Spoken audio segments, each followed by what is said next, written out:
Bapak, Ibu-ibu, saudara-saudariku yang dikasihi Tuhan, ya selamat pagi, berkah dalam. Hari ini adalah hari Minggu, hari di mana kita dipanggil Tuhan untuk memuliakan Tuhan di dalam perayaan Ekaristi ataupun di dalam perjamuan di gereja kita masing-masing. Walaupun Anda sekalian barangkali sudah mendengarkan renungan di gereja ataupun nanti akan mendengarkan sabda Tuhan di gereja, pada kesempatan ini saya ingin mengajak Anda sekalian untuk juga menanggapi tuntunan Tuhan lewat Injil Santo Lukas bab 16 ayat 10 sampai dengan ayat 13 ya. Sekali peristiwa, Yesus berkata kepada murid-muridnya, "Barang siapa setia dalam perkara-perkara kecil, ia setia juga dalam perkara-perkara besar. Dan barang siapa tidak benar dalam perkara-perkara kecil, ia tidak benar juga dalam perkara-perkara besar. Jadi, jika kamu tidak setia dalam hal mamon yang tidak jujur, siapakah yang akan mempercayakan harta sejati kepadamu? Dan jika kamu tidak setia dalam harta orang lain, siapakah yang akan menyerahkan hartamu sendiri kepadamu?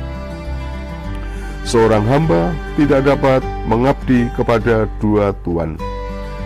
Karena jika demikian, ia akan membenci yang seorang dan mengasihi yang lain. Atau ia akan setia kepada seorang dan tidak mengindahkan yang lain.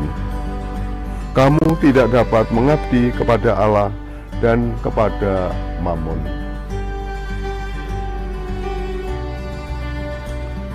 Demikianlah Injil Tuhan. Syukur kepada Allah.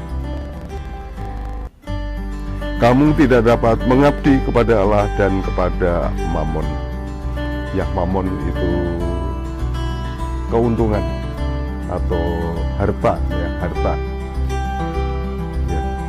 Mengingatkan kepada kita sekalian akan harta benda, materi yang memang kita butuhkan di dalam kehidupan kita. Tapi kita tahu, ya karena itu hal yang kita butuhkan, lalu seringkali kita mengejarnya, kita ingin menumpuknya, kita ingin memuaskan diri dengan harta benda, dan akhirnya kita kehilangan cinta kasih, kita kehilangan kejujuran, kita lalu mengorbankan rasa keadilan, kita lalu mengorbankan solidaritas, bahkan bisa jadi lalu kita lupa akan Tuhan ya, karena kita mengikuti jalan ketidakadilan, jalan ketidakjujuran demi harta benda. Bapak, Ibu, dan saudara yang terkasih, kita bersyukur bahwa hidup kita juga selalu disertai oleh Tuhan dengan berkat yang berupa sandang, pangan, dan papan ya. Harta benda tetap kita butuhkan, materi tetap kita butuhkan sebagai pendukung kehidupan kita. Tapi tentu saja jangan sampai harta benda itu lalu kita utamakan, kita kejar, apalagi lalu kita tumpuk ya untuk diri kita sendiri, untuk kepuasan kita sendiri, untuk kemegahan kita sendiri. Lalu kita kehilangan rasa cinta, kehilangan solidaritas, dan seterusnya. Kalau harta benda itu lalu begitu kita utamakan, sampai kita mengorbankan persaudaraan, kita mengorbankan keadilan, kita mengorbankan kejujuran, ya maka itu berarti bahwa kita lalu mendewa-dewakan harta, mendewa-dewakan benda di dalam kehidupan kita. Kita adalah orang yang dipanggil untuk hidup di dalam kasih Tuhan. Kita adalah orang yang dipanggil untuk mengabdi Tuhan. Dan di dalam kasih Tuhan kita dipanggil untuk mengabdi sesama.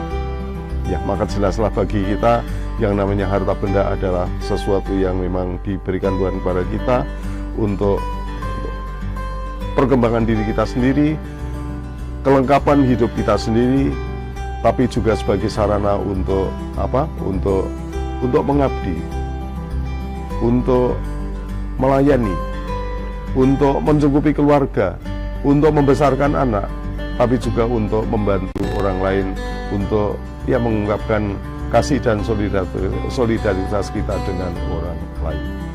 Suatu hal yang biasa, tapi moga-moga itu betul-betul kita perhatikan, kita hayati di dalam kehidupan kita sehari-hari. Semoga kita dapat menggunakan segala sesuatunya untuk mengamalkan, untuk mewujudkan kasih Tuhan di dalam kehidupan bersama. Saudara-saudara sekalian, semoga dengan demikian kita sungguh-sungguh menjadi penyalur rahmat Tuhan bagi sesama, juga dengan menggunakan karunia-karunia yang berupa harta benda yang dapat kita pergunakan untuk membantu orang lain. Saudara-saudara sekalian, selamat berkarya dan Tuhan memberkati Anda semua. Berkah dalam.